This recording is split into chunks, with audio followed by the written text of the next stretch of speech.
Spanish super কাপের এক high voltage semifinal.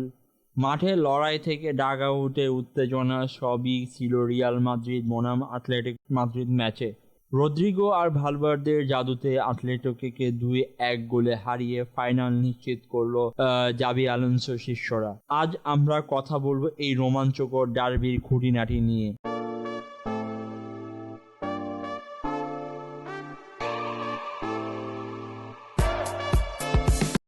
ম্যাচের শুরুতে রিয়াল সমর্থকদের উল্লাসে ভাসান ক্যাপ্টেন ফেদরিকো ভালভার্দে। মাত্র ৭৭ সেকেন্ডের মাথায় ২৫ গজ দূরে থেকে একটি বুলেট গতির ফ্রি কিকে দলকে ১-০ এগিয়ে নেন তিনি। বিরতির পর ৫৫ মিনিটে ব্যবধানে দ্বিগুণ করেন রদ্রিগো। ভালভার্দে দুরন্ত এক পাস থেকে গোলটি করেন এই ব্রাজিলিয়ান তারকা। তবে লড়াই ছাড়েনি অ্যাটলেটিকো। ৫৮ মিনিটে আলেক্সান্ডার সোরালথের হেডে জড়ালে ম্যাচ জমে ওঠে, কিন্তু শেষ রক্ষাটি আর হয়নি। ২-১ ব্যবধান ধরে রেখেই মাঠ ছাড়ে গ্যালাক্টিকোরা। পরিসংখ্যান বলছে ম্যাচ জুড়ে দাপট ছিল অ্যাটলেটিকোর।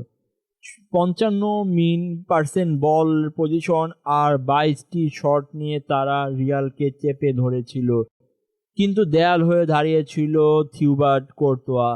৫টি অসাধারণ সেভ করে দলের জয় নিশ্চিত করেন তিনি। ফেদে ভালভার্দে একটি গোল ও একটি অ্যাসিস্টে নিয়ে ম্যাচের নায়ক। রদ্রিগো আর ড্রিবলিং দিয়ে অ্যাটলেটিকোর ডিফেন্স তছনছ করেন। জুড বেলিংহাম ও ভিনিসিয়াস মাঝমাঠে সক্রিয় থাকলেও ফিনিশিংয়ে আজ কিছুটা পিছিয়ে ছিলেন তারা। ইয়ান ওব্লাক ভালভার্দে সেই অতিমানবীয় ফ্রি কিক ঠেকাতে না পারলেও বেশ কিছু ভালো সেভ করেছেন। শুধু ফুটবল নয়, মাঠে ছড়িয়েছে উত্তাপও। ম্যাচের ৮০ মিনিটে ভিনিসিয়াস জুনিয়র বদলি হিসেবে নামার সময় অ্যাটলেটিকোর কোচ দিয়েগো সিমিওনের সাথে তর্কে জড়িয়ে পড়েন।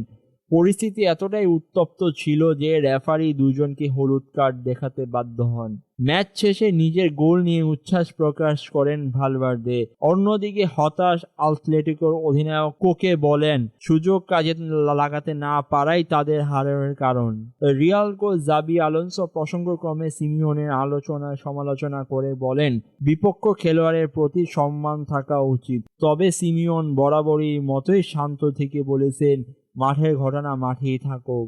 এই জয়ের মাধ্যমে স্প্যানিশ সুপার কাপের ফাইনালে নিজেদের জায়গা পাকা করে নিল রিয়াল মাদ্রিদ। আপনার কি মনে হয়, ফাইনালে কি রিয়াল তাদের এই ছন্দ ধরে রাখতে পারবে? কমেন্টে জানান। ভিডিও ভালো লাগলে লাইক দিন এবং ফুটবলের সব আপডেট পেতে সাবস্ক্রাইব করুন।